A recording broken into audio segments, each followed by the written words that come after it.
Good morning बच्चों। जैसा कि पिछले वीडियो में हम लोग क्लास 6, 7 और क्लास 8 तीनों ही क्लासों में जो व्याकरण में तीसरा अध्याय जो हम पढ़ रहे थे जिसका नाम शब्द विचार था, उसमें हम लोग पढ़ रहे थे उत्पत्ति या स्रोत के आधार पर शब्द भेद, जिसमें मैं पिछले वीडियो में बताया था उत्पत्ति या स्रोत के आधार पर शब्द 5 प्रकार के होते हैं। मैं बताया था तत्सम शब्द, तद्भव शब्द, देशज शब्द, विदेशी शब्द और संकर शब्द। ठीक है, मैं उत्पत्ति या स्रोत के आधार पर शब्द भेद में बताया था उत्पत्ति या स्रोत के आधार पर शब्द 5 प्रकार के होते हैं। तत्सम शब्द, तद्भव शब्द, देशज शब्द, विदेशी शब्द और संकर शब्द। इसको मैं पिछले वीडियो में पढ़ा चुका था। और दूसरा मैं रचना के आधार पर शब्द भेद बताया था। रचना के आधार पर शब्द भेद मैं बताया था, जिसमें मैं बताया था कि रचना के आधार पर शब्द 3 प्रकार के होते हैं। पहला रूढ़ शब्द, दूसरा यौगिक शब्द और तीसरा योग रूढ़ शब्द। ठीक है, जिसमें हम लोग रूढ़ शब्द और यौगिक शब्द पिछले वीडियो में पढ़ चुके थे। आज के वीडियो में हम लोग योग रूढ़ शब्द पढ़ेंगे। ठीक है, योग रूढ़ शब्द। तो आज का हमारा प्रकरण हुआ योग रूढ़ शब्द। योग रूढ़, योग रूढ़ शब्द।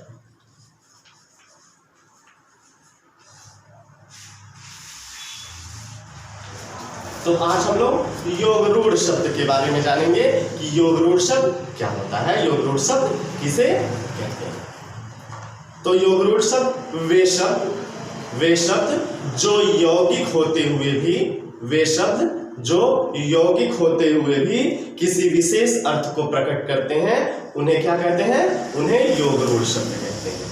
वे शब्द जो यौगिक होते हुए भी किसी विशेष अर्थ को प्रकट करते हैं, उन्हें क्या कहते हैं? उन्हें योग रूढ़ शब्द कहते हैं।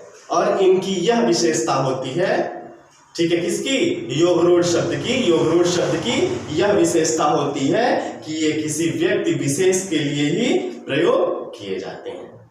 ये किसी व्यक्ति विशेष के लिए ही प्रयोग किए जाते हैं। तो सबसे पहले हम योग रूढ़ शब्द की परिभाषा देखते हैं।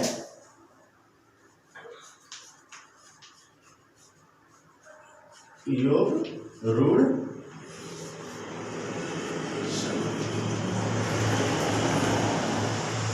योग रूढ़ शब्द किसे कहते हैं? वे शब्द जो यौगिक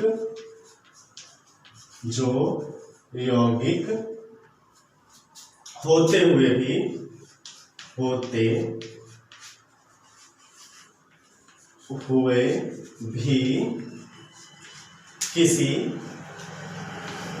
किसी विशेष अर्थ को, किसी विशेष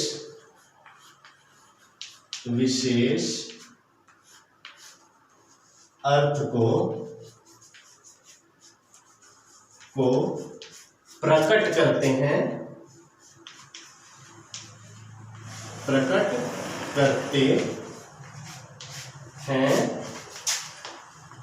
उन्हें योग रूढ़ शब्द कहा जाता है। उन्हें योग रूढ़ शब्द कहा जाता है। उन्हें योग रूढ़ शब्द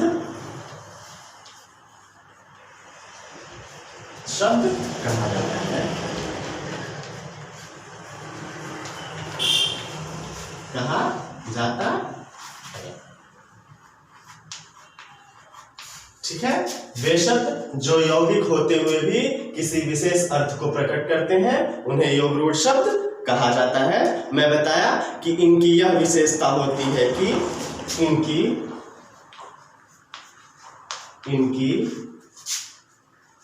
यह विशेषता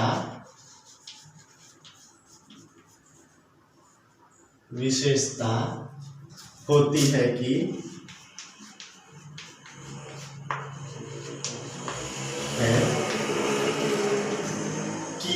ये किसी व्यक्ति विशेष के लिए ही प्रयोग किए जाते हैं, कि ये किसी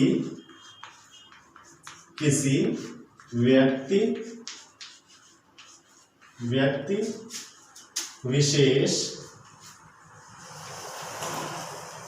विशेष के लिए ही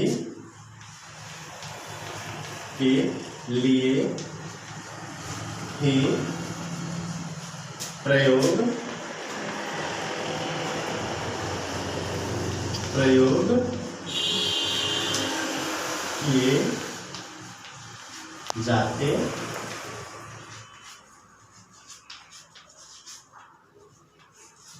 ठीक है। तो यौगिक शब्द किसे कहते हैं? वे शब्द जो यौगिक होते हुए भी किसी विशेष अर्थ को प्रकट करते हैं, उन्हें क्या कहते हैं? उन्हें यौगिक शब्द कहा जाता है। यौगिक शब्द की यह विशेषता होती है कि ये किसी व्यक्ति विशेष के लिए ही प्रयोग किए जाते हैं। ठीक है, जैसे हम उदाहरण देखते हैं, जैसे पंकज,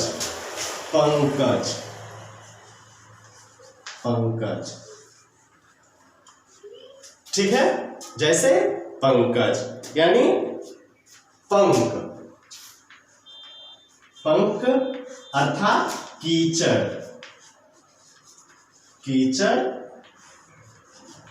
से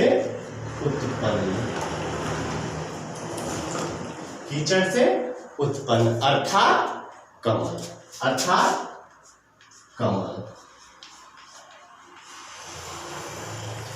ठीक है, पंकज यानी पंख अर्थात कीचड़ से उत्पन्न अर्थात कमल। दूसरा दशानन,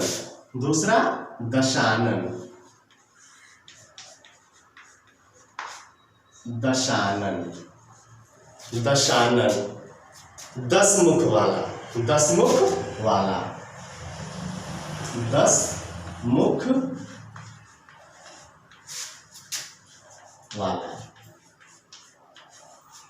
अर्थात रावण। ठीक है। तीसरा गजानन,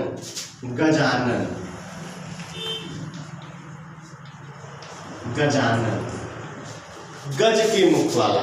गज के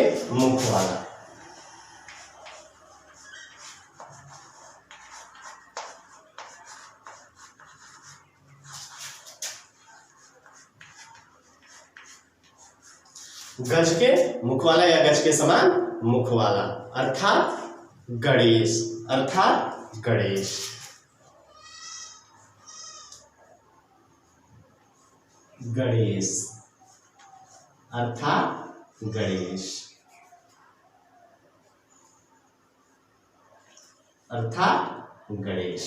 ठीक है,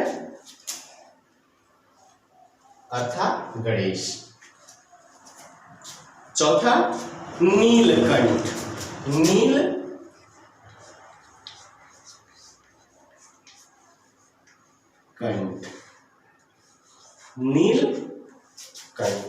ठीक है, नीले कंठ वाला।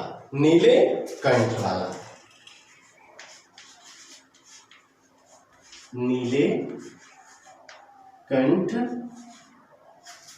वाला अर्थात शिव।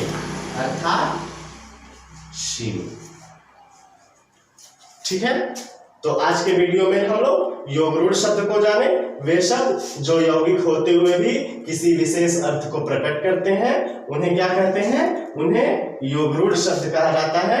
और यौगिक शब्द की यह विशेषता होती है कि ये किसी व्यक्ति विशेष के लिए ही प्रयोग किए जाते हैं। ठीक है, मैंने उदाहरण बताया, पंकज यानी पंख कीचड़ से उत्पन्न अर्थात कमल। दशानन यानी 10 मुख वाला अर्थात रावण। गजानन गज के मुख वाला या गज के समान मुख वाला गणेश। नीलकंठ नीले कंठ वाला अर्थात शिव। तो आज हम लोग यौगिक शब्द को जाने। आज के वीडियो में बस इतना ही। धन्यवाद।